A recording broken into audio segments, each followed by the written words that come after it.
Hello people, I'm Vito and welcome back to Yu-Gi-Oh! The Falsebound Kingdom with Robberlink. Hello there. Where we last left off, we defeated Nakubitos and moved on to rescue Taya again, just this time as Joey, instead of as Yugi. We are continuing to mess up the timeline. At least this time we were allowed to have Taya retreat towards the rest of our marshals. Because I'm pretty sure the first time around, she was actually surrounded. Maybe I could have forced my way through like one or maybe up to three of them to get back to the others, but I figured I'm just going to use the four defenses, you know? Yeah. So this time, it's much easier. Alright. And that appears to be everything, and I forgot to check before, but I just checked before we started this, and there are no roaming monsters I need to get. So I can just start storming their frickin' bases. Nice. Move out, single file, because that's the only way I can conveniently do this.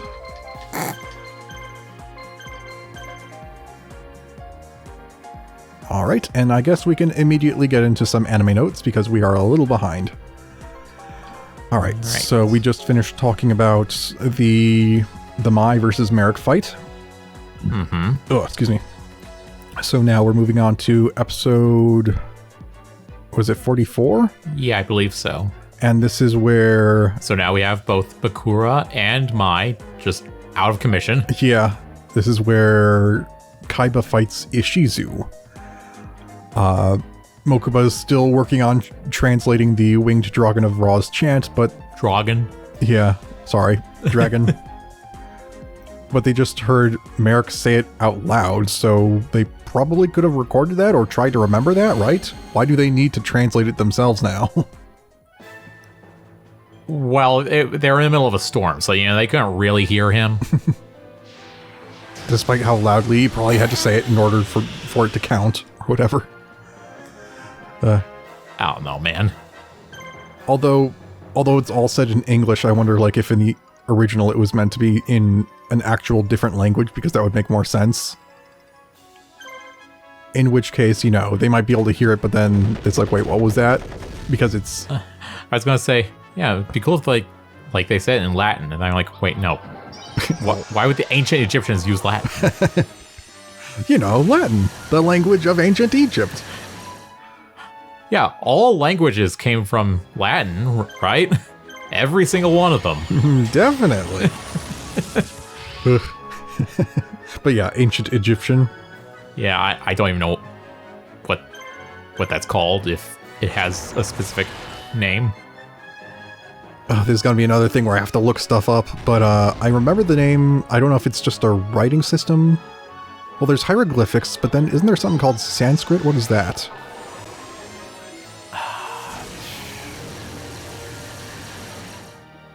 I'm not sure that might be it. I have no idea.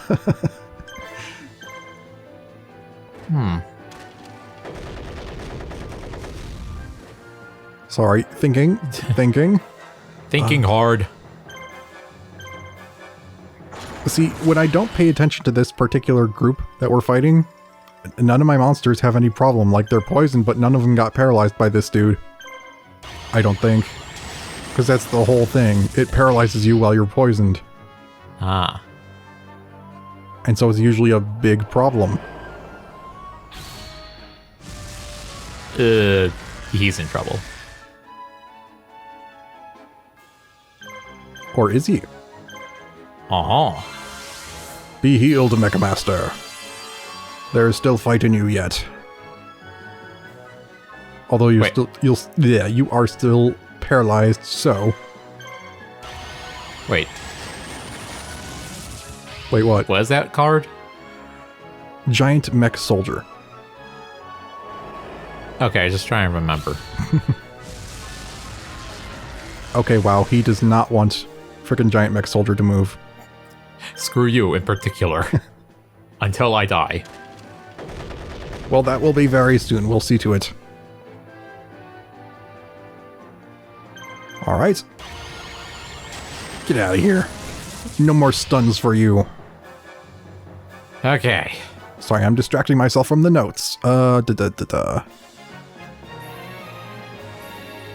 Right, so Kaiba versus Ishizu. Yeah. So I knew when it started, I'm like, while it would be very funny to see Kaiba lose in his own tournament to Ishizu because of the Millennium Necklace, I just knew they weren't going to let that happen. Oh, there's like 2 or 3 marshals in here. I didn't realize that. Usually all of them come after you except for like 1. Huh. A few instances there were like 2 of them stationed, but 3? No, I think it was just 2 here, right? Well, it looked like there were 2 left. Oh, that's true. Okay. But yeah, I also kind of got the feeling, I wasn't as certain though, but I, at least towards like the middle and the end, I figured Kaiba would win. Because they're like, emphasizing so much how, the Millennium Necklace, lets her see the future and that's how she's going to win. And then Marik said like, but it's, it has its limits. Mm-hmm. Plus, Kaiba not being in his own tournament finals. I vaguely remembered him being in the finals or something, so I knew. Okay, that's not good. Did he just get crit? Yeah. Well, he's alive, so screw you. Flame Swordsman lives yet another day, even if I have to make him frickin' guard. You have the red medicine. You know what? Yeah, just use it. And then if something similar happens, you can guard.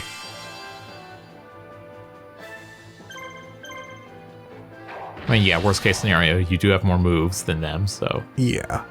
Oh, no, you definitely have more moves than them. The frickin' unlucky crits, though. Alright. Now let me look back to the notes. Oh, you have Hinotama? Ah, that's fine. Here.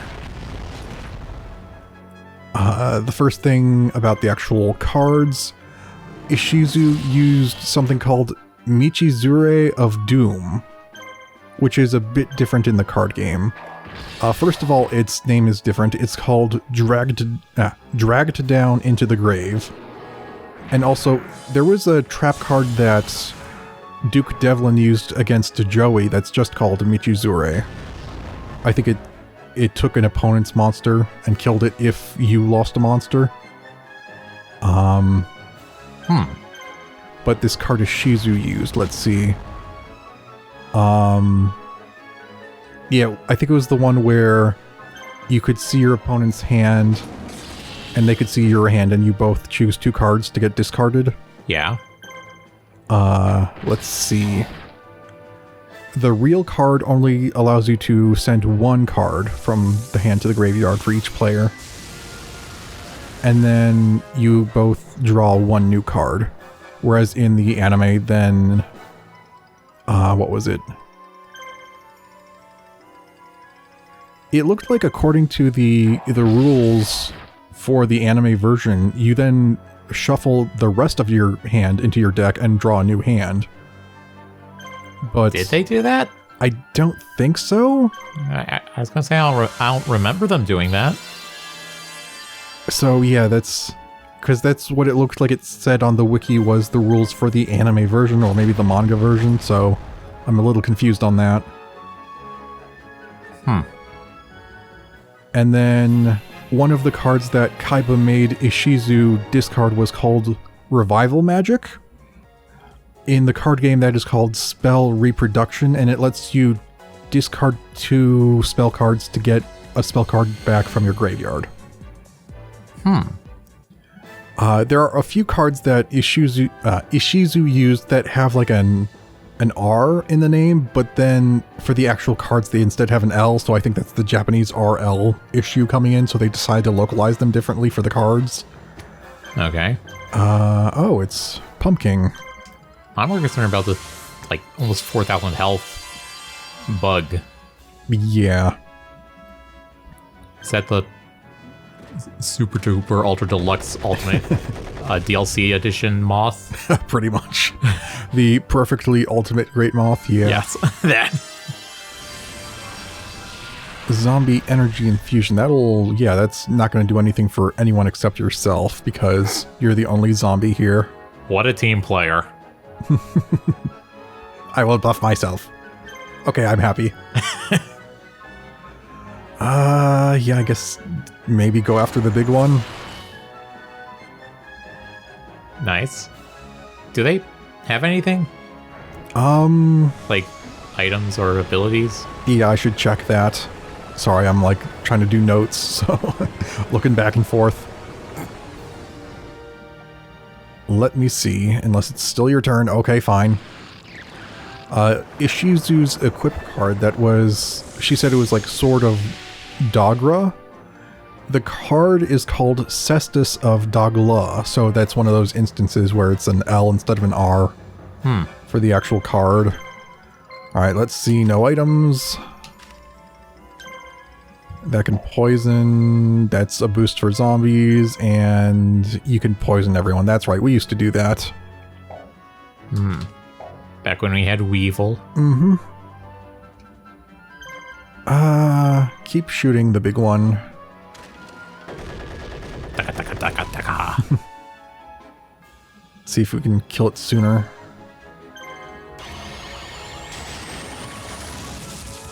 And then let's see. Kaiba's Dark Gremlin is called different. It has a different name in the card game. It's the Death's Feral Imp, which I believe has an effect, but I think it might have been a flip effect, so it wouldn't have come into play. I'm still not entirely sure what it did in the anime. It did nothing but be a regular monster in the anime. Okay. So I guess with Ishizu's power, she could have potentially sequenced her deck in a way that when it's shuffled, it would have been exactly how she wants it. I don't know how much effort that would take, but that seems like a possibility, right? Yeah. Because if like the outcome of your opponent shuffling your deck is always the same, because that's a thing. They don't always show it, but supposedly you always let your opponent shuffle your deck before a duel. It's called cutting the deck. And that's what, Joey did, where he just kept shuffling over and over. Yeah, I'm aware of that. So, like, theoretically, if you change the arrangement of your deck, does that cause any butterfly effect that changes the way your opponent shuffles it? Because if not, you could potentially have your deck in a way that shuffling it puts it exactly how you want it, right? Yes, but that depends on how your opponent shuffles it. Do they just do it like the half and half thing, or do they go full Joey on it? Just yeah, that's why I'm wondering, like, if they do shuffle it consistently. I don't know. Can you, with the Millennium Necklace, go through all those possibilities? I don't know what the limitations are. And then your opponent just taps their hand on the top of the deck. It's like, yeah, no, you're fine. No shuffling. Isn't that what Pegasus technically did? I believe so, yes. Yeah. It's like, it is fine. Speaking of, Ishizu. Ishizu? Ishizu. Gesundheit, Kachua. Ishizu used her Millennium item to gain an advantage in battle. And I posted a picture of Pegasus on Discord. It's like, why does this seem familiar? Yeah. It's like, wasn't he kind of considered a bad guy for doing it? But, we're just letting it fly with Ishizu because she's a good guy? Okay. It's like, again, you might want to ban magical shenanigans. Items. Although Yugi does kind of depend upon it. Even though it's not really super cheaty. It's just have another person to talk to, kind of. True. Yeah, at least his isn't so directly influential. Yeah. Alright, who should do the final strike? I think we've used pretty much everyone, haven't we? Do you want to make sure everyone's healed? Sure. You know, so we don't get people killed.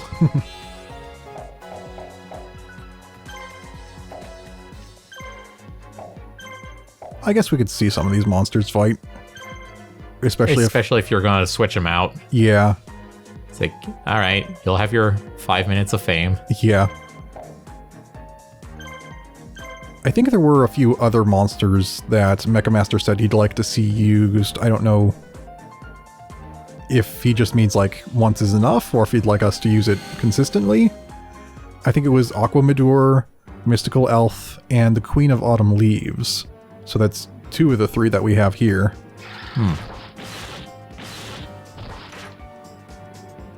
Lovely.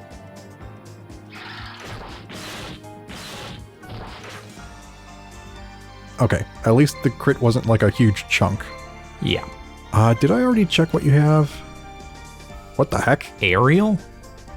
So that is the thing that both the Fortress Whale and Summon Skull can get, where it changes them into a flying type. I guess because she's hovering? That is I've seen like 20 other monsters, half of them being magic, that float. Like, what? Yeah, weird. Time Wizard doesn't have that. Alright, so what do these do? Heavy damage on Dark and Team Monsters power up. Okay. Tidal Wave attacks all enemies. You have nothing.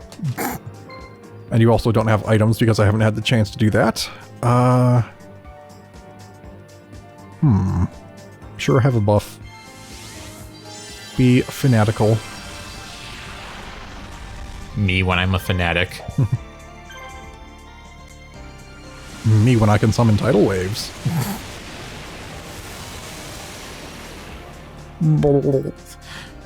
Flashback to me saying it's City Skylines moment with the water coming up over the wall. Oh no.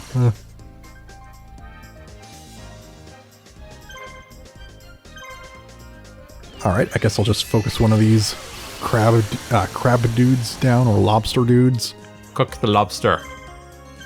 Glare at the lobster. If we hit it with enough magic, will it heat up enough to cook it?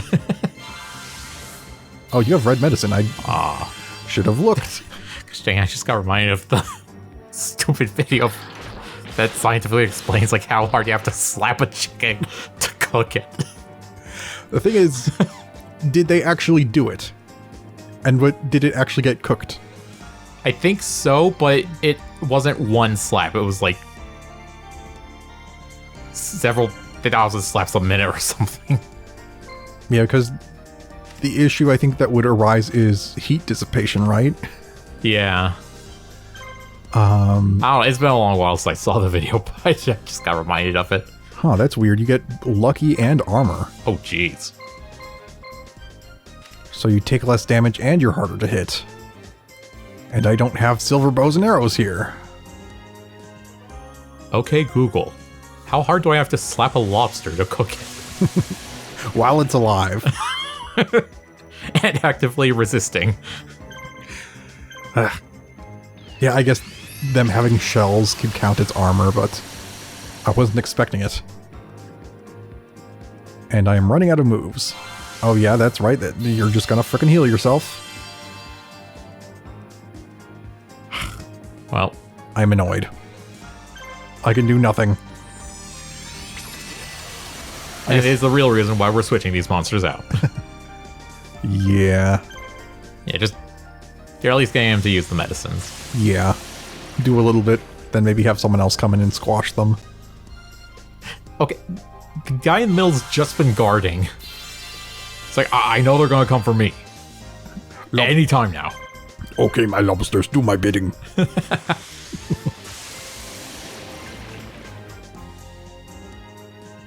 We've gone over this.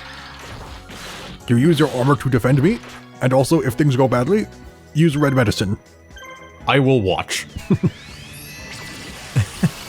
Alright. He's just like the frickin' football coach for this team. Anime notes. Yes, where was I? Okay, yeah, about the whole Millennium Necklace power is what we just went over. There goes more medicine. I see in the corner of my eye. Ishizu, she had the card Sacrifices Blast. And that's the thing that she wanted to use against... Obelisk. Yeah. It has a different name in the card game. It's called Blast Held by a Tribute. And let's see, I think there were some differences here. Naturally. In the anime, it deals the attack power of the tribute summoned monster in life point damage and destroys that monster. So high life point damage potential, but only destroys one monster. And then in the card game, it destroys all your opponent's monsters when that tribute summoned monster tries to attack, but then only deals a flat 1000 life point damage. That's still pretty good. Yeah, it's still pretty good. Although, isn't it still the same situation where it has to rely on your opponent using your monster as a sacrifice? I don't believe so. Because that is... Yeah, that would be a situational. Improvement. Yeah. I believe the real card just can activate upon the attack from a tribute summoned monster. I think. Okay. I don't think there has to be any control shifting shenanigans. Alright. Alright, Joey, kill him. It's your time to shine. Let's see, and then... You made a note that it seemed like Kaiba knew he was going to draw Obelisk. So did he believe in the heart of the cards? Or is he making his own version of it? Believing in the power of the cards? Believe in the power of his skill. Yeah.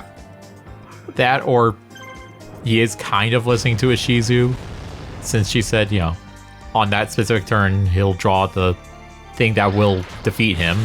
And she mentioned that it was Obelisk, so... Did she actually mention to him that was Obelisk, or was that her internal dialogue? I'm going to be honest, it's hard to say sometimes.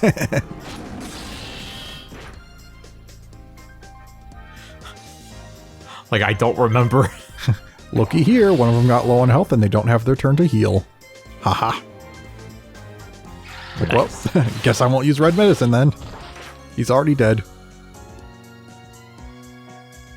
Oh shoot, I have to do something. I'll whack that one. Kerbonk. Well, that's nice of them. They're spraying the damage out evenly. And I think that's all I had for notes on that first part. So then the second part in Season 2, Episode 45. So Kaiba gets the virus cannon. In the anime, it destroyed, what was it, like... 10 magic cards? Yeah, from Ishizu's deck. Definitely a lot less powerful in the card game, where you can, I believe, tribute monsters you control on the field, and then you can destroy that number of magic or spell cards from your opponent's deck. So that's a maximum of like 5. Unless there's a card I don't know if that actually can like extend your monster zone. Would that work with Scapegoat? I think it may have actually said specifically non-token monsters, which would mean no. Dang it. Here, I think I wrote down somewhere. Yeah, non-token monster tributes. Can't have any fun.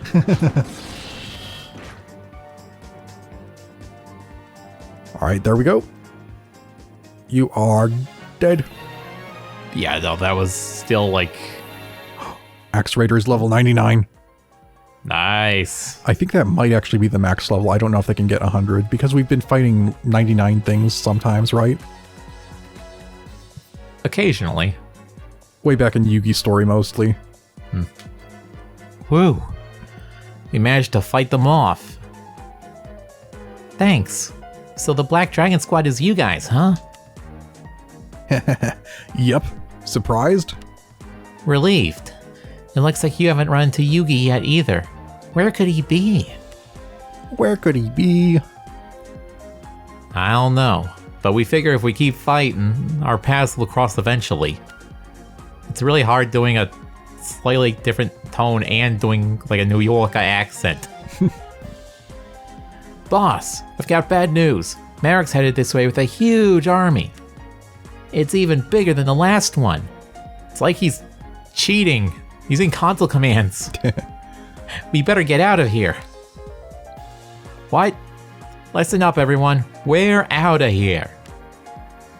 Wait a minute, Joey. I've got an idea. 0. Never mind, we're broke. Master plan. What are we gonna do? With Taya and her people safe from Marik, Joey and friends decide to try and turn the tables on the Empire. The enraged Marik has been driving his troops hard, so hard that much of his army has fallen behind. Sensing an opportunity, Joey plans to strike at Marik from behind, cutting him off from the rest of his army. The only problem is that they must defeat Marik and get him isolated from his army before the rest of it shows up. So, short time limit.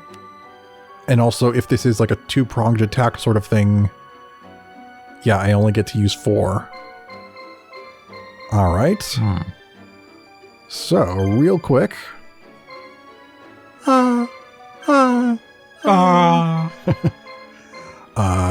What were the monsters that Mecha Master wanted? I believe Tiger Axe? Okay, so this is the squad that's going to be Mecha Masters. Yep, I guess so. It's just, I think I swore at some point you referred to Giant Mech Soldier as Mecha Master.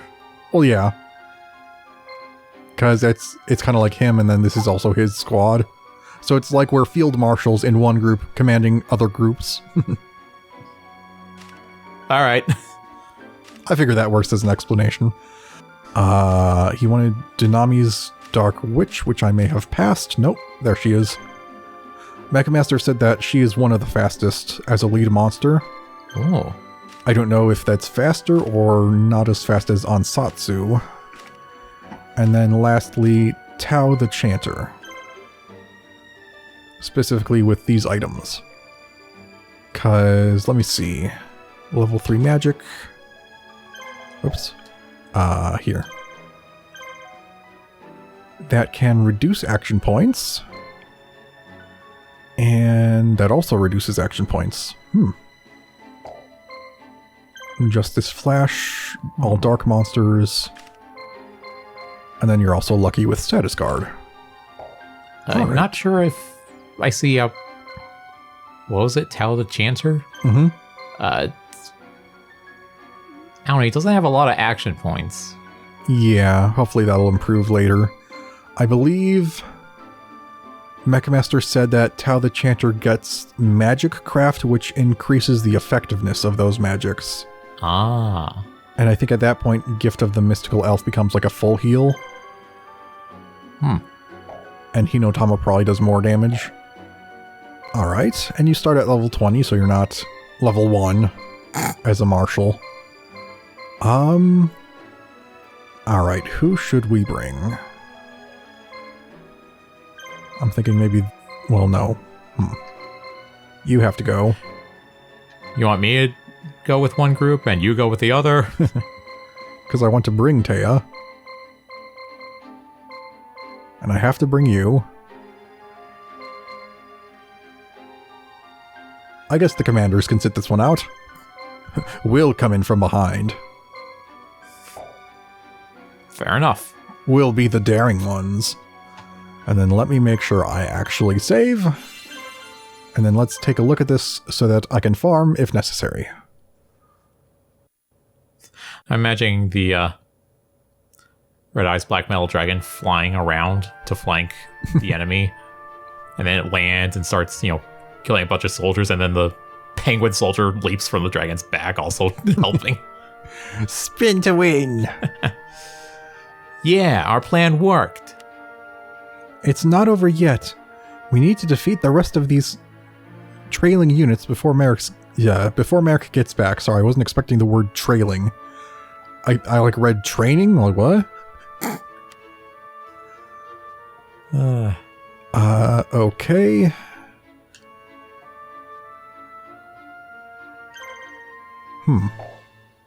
So not many marshals on our side, but this seems fine.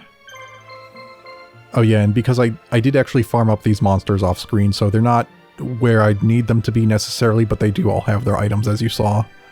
Ooh. Very nice fort.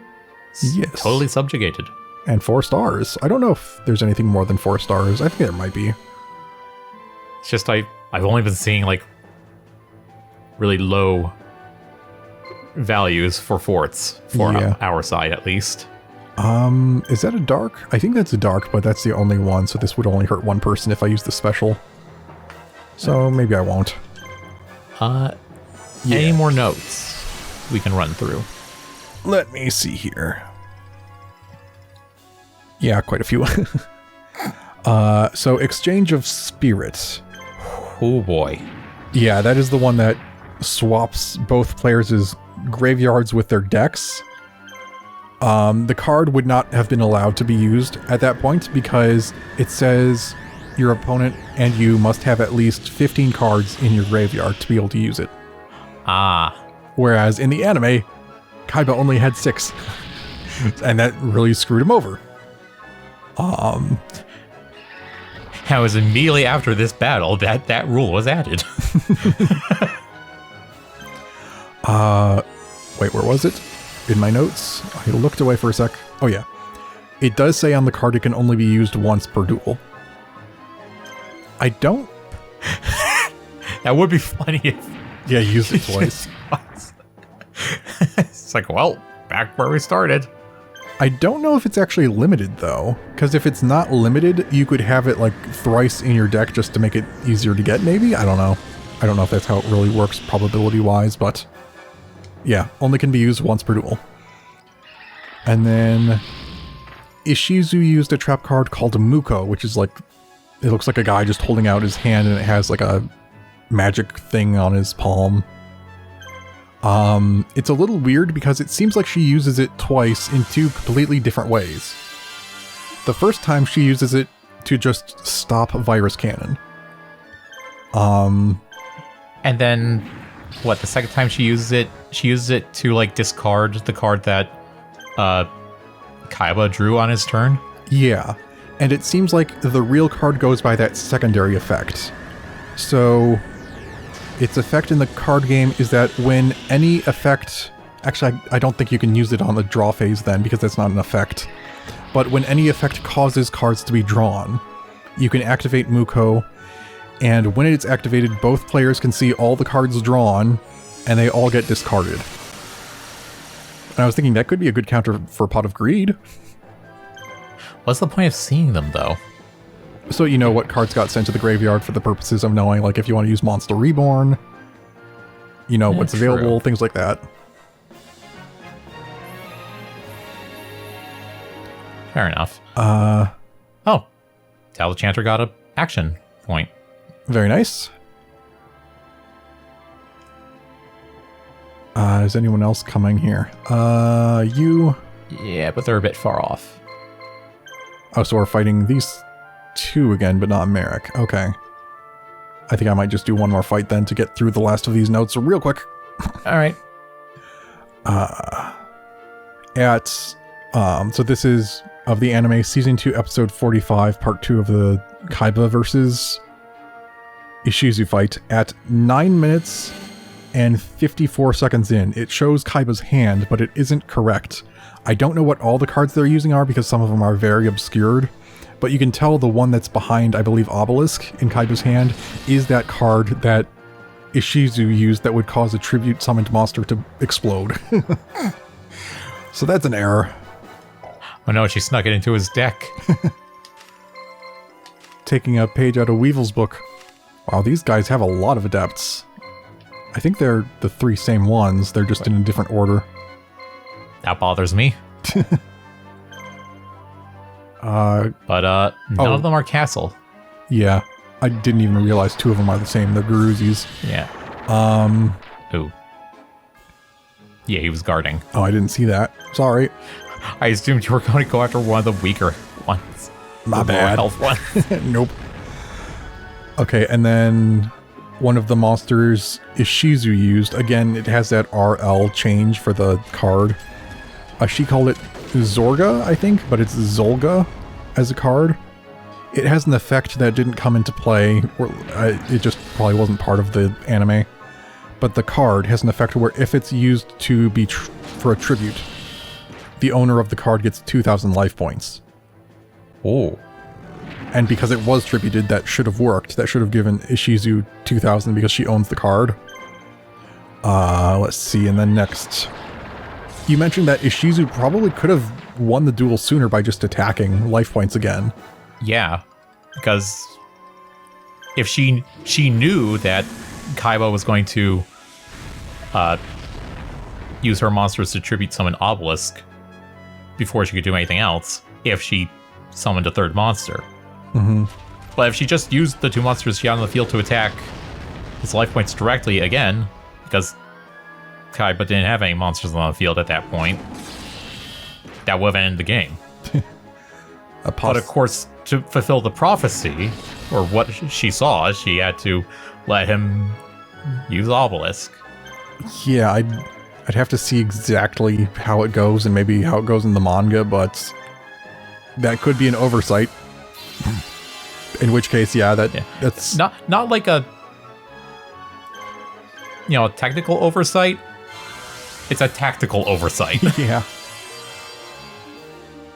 And then once again, I believe this came up somewhere else. I'm not sure where, but Soul Exchange only lets you use one of your opponent's monsters for a tribute. Not all of them. Yeah, so that, I figured it might be a little different in the card game. Yeah, I'm pretty sure it may have been Kaiba who used it before, but yeah, that's not a thing. That's not how it works. Because at that point, you could use it just to clear the field more than, trying to summon a monster. Let's see. So there's the whole thing where, the Millennium Necklace, its future sight is not perfect, and I guess it's implied that maybe the intervention of other Millennium items is what it cannot account for then, maybe? Because it's the Millennium Rod that somehow interfered? Mm-hmm.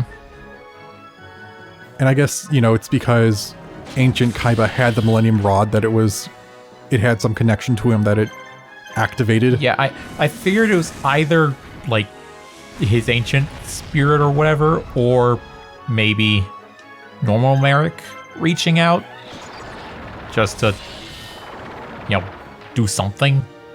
Yeah, so but it did sound like Yami Marik just putting more, like, taking more control away from Marik, so that second one's not likely. It probably is the ancient Kaiba spirit thing. Well, I'm thinking maybe it's just the Millennium Rod, because it didn't seem like it was something that Yami Marik was intentionally doing, and I would expect at this point, if Yami Marik was actually ancient Kaiba, he would have said something about it, or at least... Well, yeah, no, I'm not saying he is ancient Kaiba. But that's disappointing, because I thought, like, shouldn't it be ancient Kaiba then? That'd make a whole lot of sense. Yeah, like, maybe ancient Kaiba is in that Millennium Rod? I don't know. Like, ancient Yugi, aka Pharaoh, is in the puzzle? I don't know, I'm just spitballing here. Yeah. So then a couple last things real quick. Because you made that take a lot longer for that single note. I'm sorry. Kaiba used Silent Doom, which revives a normal monster, but then it cannot attack. And that's that thing's effect. And then the last thing was that you said you want normal Marik to still be a bad guy, even if he's less bad than Yami Marik, and you said you weren't sure why. Yeah. I'm guessing it's probably because he's orchestrated a lot of bad things, so he shouldn't be redeemed so easily just because, Yami Marik took over. Yeah, it was all the spirit. Yeah, because clearly it wasn't. Yeah, he was still influencing him, the whole time before he took over. Okay. I'm sure that's going to fly in court, buddy. Yeah, I think there might have been a few more notes from Mecha Master I was going to go over, but I guess that'll have to wait till next time because we are freaking out of time. It's been 40 minutes. Sorry. So we will have to end this here for now, but we will continue this next time. So, dear viewers, goodbye for now. Goodbye.